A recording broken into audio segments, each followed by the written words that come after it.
Asmodai. Relentless doesn't actually describe Asmodai. It understates a problem that's only gotten heavier with time.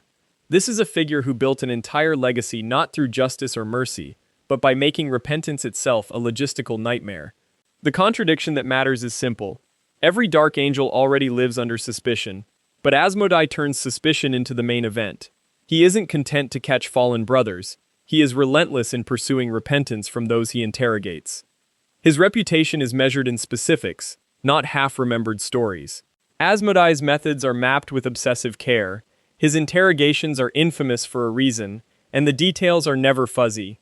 Each subject faces a session designed to strip away any comfort or ambiguity. Silence is the baseline. Repentance is only earned, and never assumed. The tools aren't just physical. His mastery lies in calibrating exactly how much pressure, how much time, and how much scrutiny each case demands. There are no shortcuts. What started as a role, Master of Repentance, has become a set of perfected tactics. Every confession is recorded. It spirals from the personal to the systemic.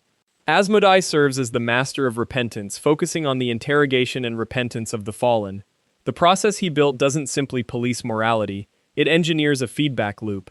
The longer he operates, the more his methods become the myth. Brothers whisper about the one who breaks you for good reason. There's no standard session length, and no clean endpoint. The investigation wraps around the subject until repentance becomes impossible to fake. Tangible outcomes aren't measured by forgiveness here, but by the intensity of the aftermath. Some leave more afraid than redeemed, and every survivor carries the evidence in their manner and their memory. And that is the small version of the problem. Reality is that Asmodai is less a single operator than an institution.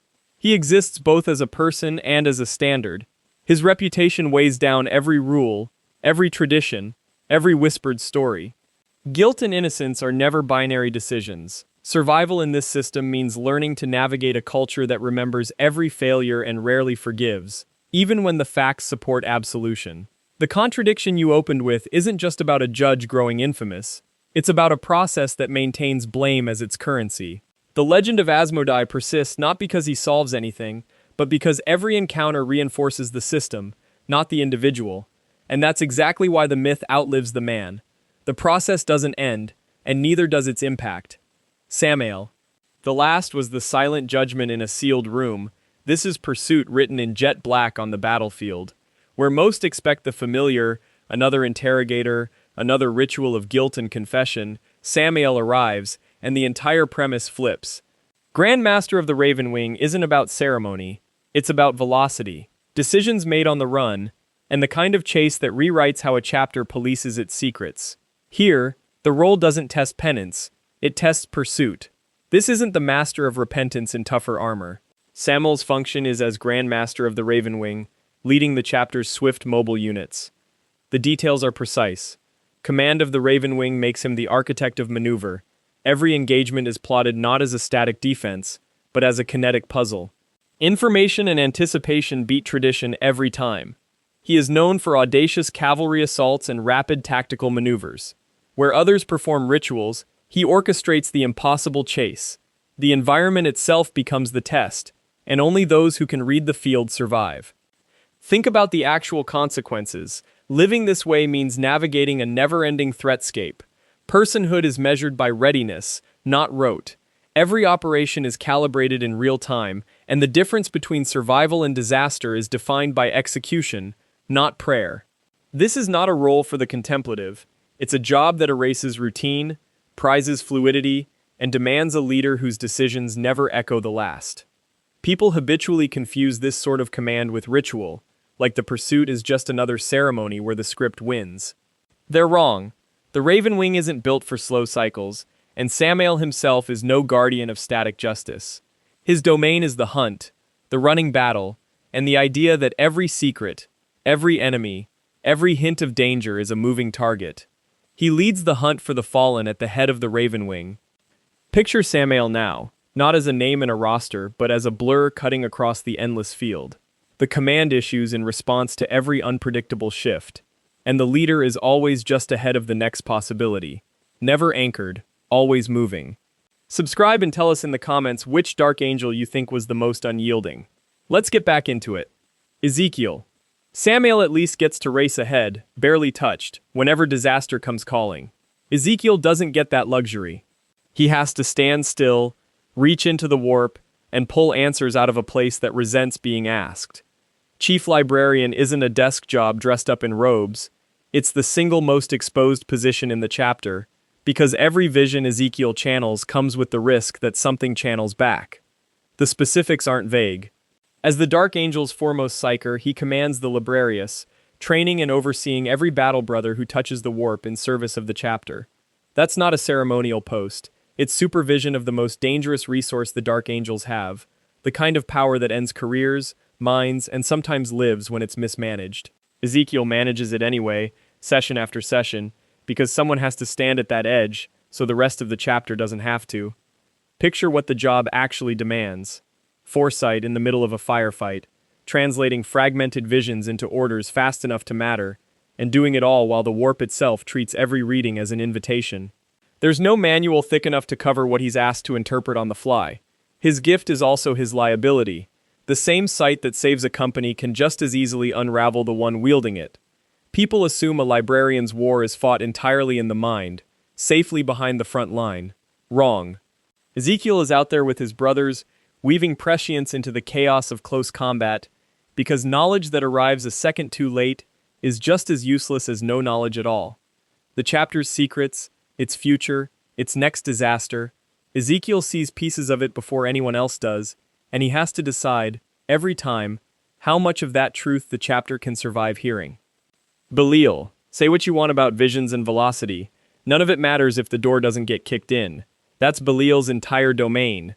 Where Ezekiel reads the battle and Sammael outruns it, Belial simply walks through the middle of it wearing more armor than anyone has a right to survive in, and comes out the other side. Grand Master of the Deathwing means command of the First Company, the chapter's Terminator-armored elite, deployed only when the mission has already burned through every softer option. The specifics matter here too. These aren't reinforcements, they're the answer of last resort, and Belial is the one who decides when last resort has arrived. He leads the Deathwing into the worst engagements the Dark Angels face, the ones where subtlety has already failed and only raw, armored certainty is left to close the gap. The tactical picture isn't romantic. It's grinding, close range, attrition-heavy warfare, brother against monster against fortress wall, with Belial at the front of it because that's where a Grand Master of the Deathwing is supposed to be. There's no room in this role for hesitation. Every deployment order he gives commits the chapter's most irreplaceable warriors to whatever crucible he's chosen, and he has to be right, because there's no deeper reserve behind the First Company if he isn't. The myth people tell about him is simple, unstoppable, unbreakable, first through every wall. The reality underneath is heavier. Belial carries the knowledge that the Deathwing is finite, that every Terminator lost is a loss the chapter feels for a generation, and that his entire command exists at the exact point where victory and catastrophe share the same doorway. Saphon. If Boreal affects one company's leadership, Saphon exerts influence across everything that breathes spiritual life into the order. The scope isn't restricted to regimental command. It's the entire system of beliefs, tradition, and the rituals that keep every company aligned.